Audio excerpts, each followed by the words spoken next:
Board Action Committee has informed us of an exciting case working its way through the federal Sixth Circuit, of which Kentucky is part of it. And this Kentucky originated case is a man who wants to preserve his First Amendment right to be anonymous online. The First Amendment, as you know, is supposed to protect free speech from government interference, among other things. First Amendment deals with right of assembly, etc.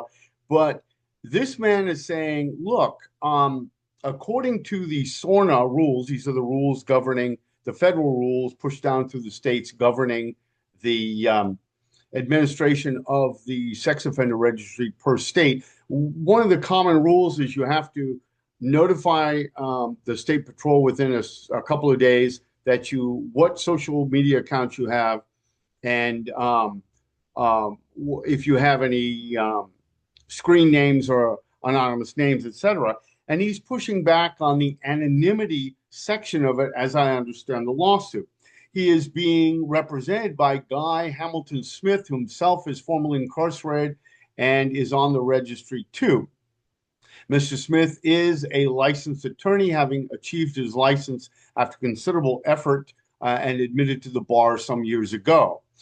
Well, Mr. Smith, Hamilton Smith, that is, and his client, who I do not believe is named, at least not what I have seen here, and I will put this up in a minute here. I'm going to share the screen here. Is somebody who has a very interesting story, because what he's doing is suing for the right to be anonymous. One of the elements of the First Amendment is right to hide behind a persona. And what's fascinating, too, as an intersect, is the last several days I've been fighting with trolls who have been coming against me. They're trying to push me off my channel now. And one of them, same guy, I think, who was pushing me off of Nextdoor. And of course, they run to the terms of service to use that to stifle speech. And I argued his First Amendment speech. Of course, they took me to task for that. And they were right in terms of the government strict interpretation of First Amendment speech. I'm using it more globally, the right to have a voice.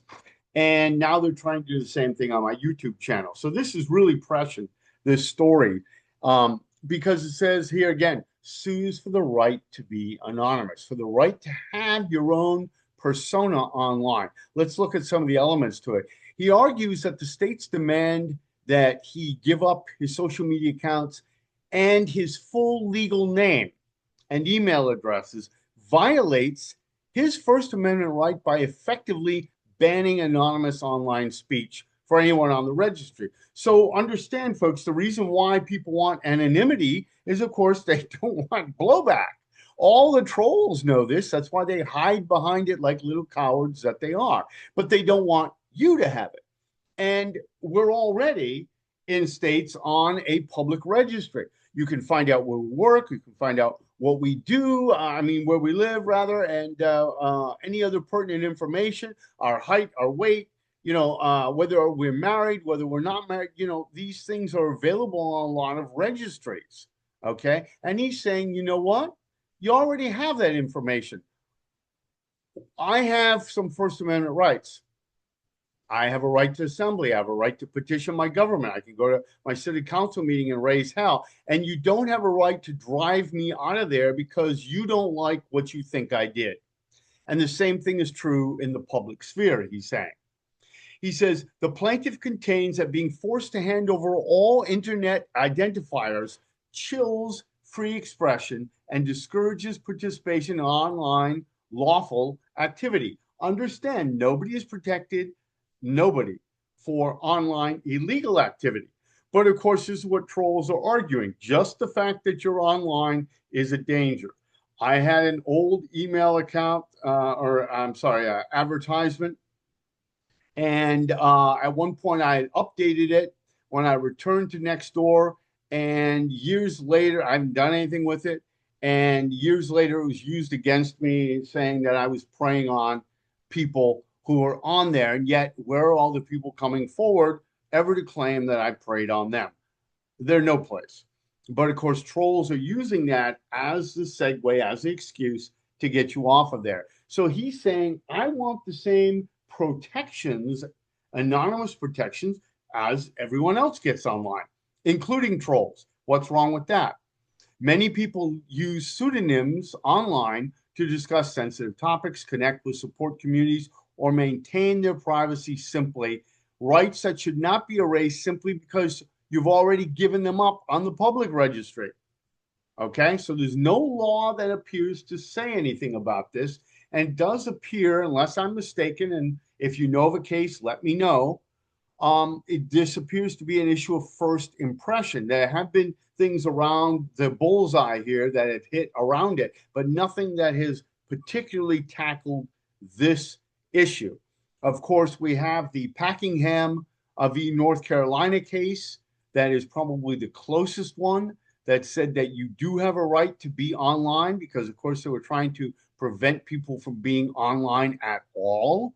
And of course, what's fascinating, I'm going to do another one here on the history of the sex offense legislation and the court battles, where what we're going to find is, even though in Smith v. Doe of 2003, the U.S. Supreme Court said that being on the registry is not punishment.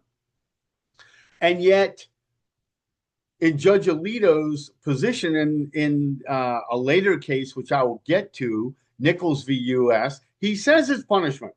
So which is it? He refers to it as punishment. Is it punishment? Is it not punishment? I would have to go back and look at whether he had a dissent on the original Smith v. Doe, but I don't think he did dissent in that particular case. So it is, in fact, then, it looks like there's a predicate for saying that this is punishment. That if the registry is punishment, then why wouldn't this be additional punishment on top of the punishment? And I think that that strikes at the heart of what this is. Let me know what you think about it. We'll be watching this case very carefully to see what happens. But, the contrasting position, state officials claim the rule is necessary to help Ellie, the same thing they always say, to help Ellie monitor potential online threats. Well, in a way, that's sort of like saying, in my view, why don't we kick in every eighth door, because there could be something happening there. You don't proactively punish people for what they haven't done yet or might never do. In fact, the recidivism rate, greatly contended, when you look at all of the research on it that is conducted by independent, impartial researchers who study this as a matter of public policy, they say, and they're not part of the Department of Corrections or what have you, they say it's roughly around 4%.